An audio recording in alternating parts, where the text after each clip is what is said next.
Selamat pagi dan salam sejahtera. Saya Rastan Orlando Lempeng, anak Rahman 276-195, wakil kumpulan bagi pembentangan yang bertajuk Amalan Bidang Komunikasi dalam PDRM. Pengenalan kepada organisasi PDRM.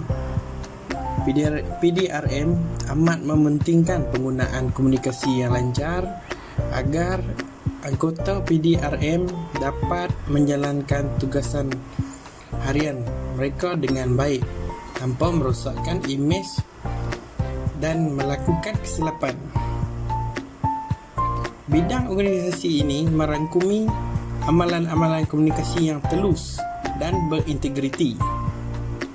Anggota PDRM juga perlulah memantapkan prinsip ketelusan dalam diri, bertanggungjawab dan harus mampu untuk menguruskan pentadbiran di bawah organisasi itu secara profesional tanpa sebarang diskriminasi.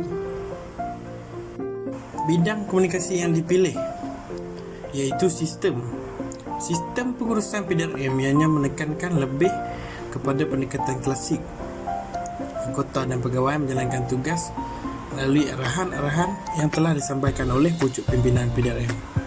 Arahan-arahan semasa juga disampaikan kepada seluruh warga PDRM melalui ISIA, di mana terdapat arahan-arahan yang penting dan wajib dipatuhi. Secara amnya, arahan yang disampaikan merupakan komunikasi formal, jaringan komunikasi, iaitu arahan yang disampaikan daripada pegawai atasan kepada anggota.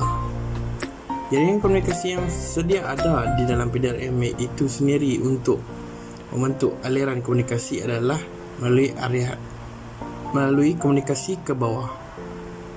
Justru melalui sistem hierarki ini, matlamat komunikasi dalam PDRM dapat dicapai dengan adanya kuasa command and control, di mana anggota lebih mendengar dan menerima arahan yang disampaikan.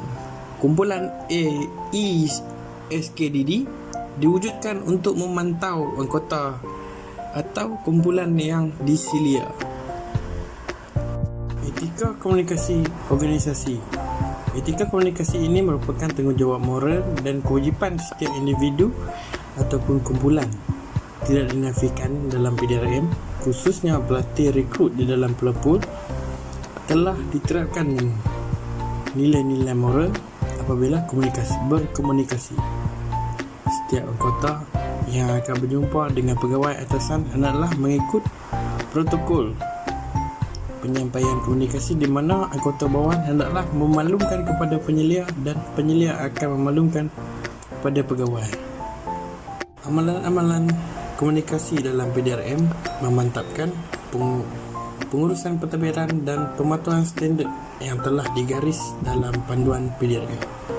Dengan adanya pengurusan pentadbiran dan pematuhan standard yang optimum, maka ianya tidak akan mendatangkan masalah kepada anggota-anggota PDRM untuk menjalankan tugasan harian mereka dalam memberikan perkhidmatan yang terbaik kepada masyarakat. Meningkatkan keberkesanan sistem perkhidmatan penyampai. Pengguna budaya komunikasi yang cemerlang akan memberikan kecekapan dalam memberi dan menerima arahan maupun tugasan kepada anggota bawah. Perkara ini perlulah dititik beratkan oleh setiap anggota PDRM agar tidak melakukan kesilapan semasa menjalankan tugas yang telah diberikan. Anggota PDRM hendaklah menjalankan tugasan mereka secara profesional dengan mengenepikan masalah pribadi dan tidak terbawa-bawa dengan emosi yang negatif. Memantapkan pengurusan sumber manusia. Perkara ini merujuk kepada setiap anggota PDRM hendaklah meningkatkan pengetahuan individu dan mengoptimumkan sistem teknologi maklumat. Dengan menguasai sistem teknologi maklumat, setiap anggota PDRM tidak mempunyai masalah dalam menjalankan tugasan mereka. Kesan amalan komunikasi terhadap pencapaian matlamat organisasi, anggota, penyelia, pegawai. Amalan organisasi ini melibatkan hubungan antara organisasi luar. Komunikasi antara organisasi luar dijaga untuk memudahkan urusan-urusan yang dilakukan. Arahan yang dikeluarkan dapat dipatuhi dan difahami oleh individu atau anggota dalam kumpulan tersebut. Arahan yang dikeluarkan oleh pegawai atasan dapat difahami dengan baik oleh anggota bawahan dan mampu untuk melancarkan sesuatu kerja yang dilakukan. Hal ini adalah kerana setiap arahan daripada pucuk pimpinan PDRM dari masa ke semasa adalah mengikut keadaan semasa yang berlaku di dalam Malaysia. Kesan kepada hubungan dalaman itu tersendiri. Ini adalah merujuk kepada kesan daripada amalan ini mampu membuatkan hubungan silaturahim antara warga PDRM menjadi lebih kukuh. Dalam erti kata semangat lain, spirit dekok sesama sendiri amatlah kuat. Perasaan dapat diluahkan dan ianya dapat membuang sifat iri hati ataupun dengki sesama sendiri.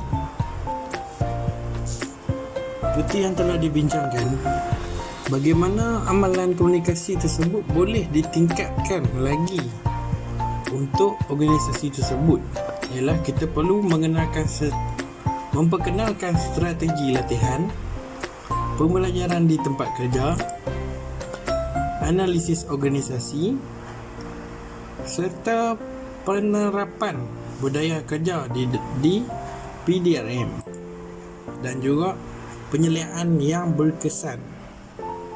Kesimpulan bagi pembentangan ini, kajian ini telah mengenai pasti elemen-elemen komunikasi kepimpinan dalam organisasi pelapor KL, iaitu pelapor Kuala Lumpur.